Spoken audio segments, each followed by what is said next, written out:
이렇게 17과목을 모두 이수하게 되면 자격증이 바로 나오냐? 그건 아닙니다.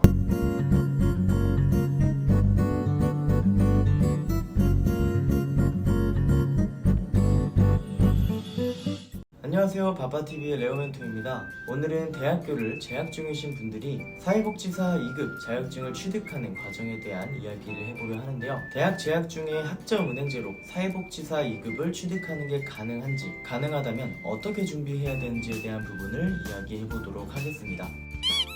먼저 사회복지사 2급 자격증을 취득하기 위해서는 두 가지 조건이 필요하죠. 전문학사 이상의 학위와 사회복지 관련 17과목을 이수해야 됩니다. 이 과정을 대학교를 재학 중이신 분들이 학점은행제로 취득하는 과정은 크게 두 가지가 있습니다. 먼저 첫 번째, 사회복지사 2급 17과목에 대한 부분만 이수하기입니다. 첫 번째 방법은 대학교를 재학하면서 사회복지사 관련 17과목을 이수하는 과정인데요. 이렇게 17과목을 모두 이수하게 되면 자격증이 바로 나오냐? 그건 아닙니다. 앞서 말씀드렸다시피 사회복지사 2급 자격증을 취득하는 조건은 전문학사 이상의 학위가 있어야 됩니다. 때문에 관련 17과목을 모두 이수했다고 하더라도 내가 현재 재학 중인 대학을 졸업하기 전까지는 자격증이 나올 수 없습니다. 대학교를 졸업하고 나서 그때의 본인의 최종 학력과 사회복지 관련 과목을 모두 이수했다라는 점을 서류를 통해 증명을 하면 그때가 돼서야 자격증을 발급받을 수 있습니다. 물론 재학 중인 대학을 다니기 이전에 또 다른 대학을 졸업한 이력이 있다라고 하면 지금 재학 중인 대학교를 졸업하기 전에도 자격증을 발급받는 게 가능하겠죠. 두 번째 방법은 사회복지 관련 17과목과 전문학사 학위를 모두 같이 취득하는 겁니다. 이 과정으로 진행하는 경우는 대학교를 입학한 지 얼마 안 돼서 졸업까지의 시간이 꽤 많이 남았다거나 중간에 휴학을 해야 될 계획이 있다거나 아니면 자격증을 최대한 빠르게 발급받아야 될 이유가 있으신 분들, 이런 분들이 보통은 이 과정으로 진행을 하는데요.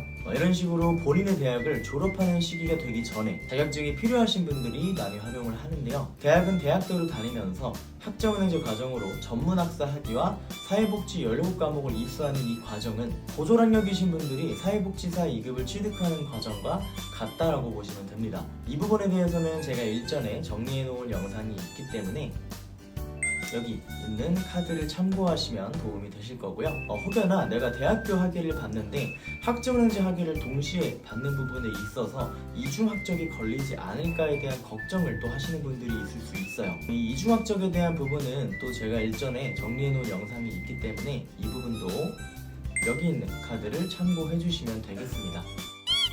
오늘은 대학교를 재학 중이신 분들이 학점은행제 과정을 통해서 사회복지사 2급을 취득하는 과정에 대한 이야기를 해봤는데요. 온라인으로 과정이 진행되긴 하지만 대학교처럼 시험, 과제, 출석 등이 존재하고 실습 과목도 존재하기 때문에 대학을 다니면서 공부하는 과정이 마냥 쉽지만은 않을 겁니다. 학점은행제는 담당 멘토와 함께 수업 과정을 진행할 수 있기 때문에 저와 같은 멘토와 함께 제도적인 부분이나 전반적인 학업 과정에 대한 케어를 받으시면서 공부를 하시면 좀 더 수월하게 과정 진행이 가능하실 겁니다. 그래서 추가적으로 궁금한 점이 있으신 분들이나 자격증 취득 과정에 대한 전반적인 학습 설계를 원하시는 분들이라면 댓글 남겨주시거나 아니면 여기 보이는 카톡 주시면 과정 설명 및 학습 설계 도와드리도록 하겠습니다. 그럼 저는 또 유익한 영상으로 찾아뵙도록 하겠습니다. 지금까지 바빠TV의 레오멘토였습니다.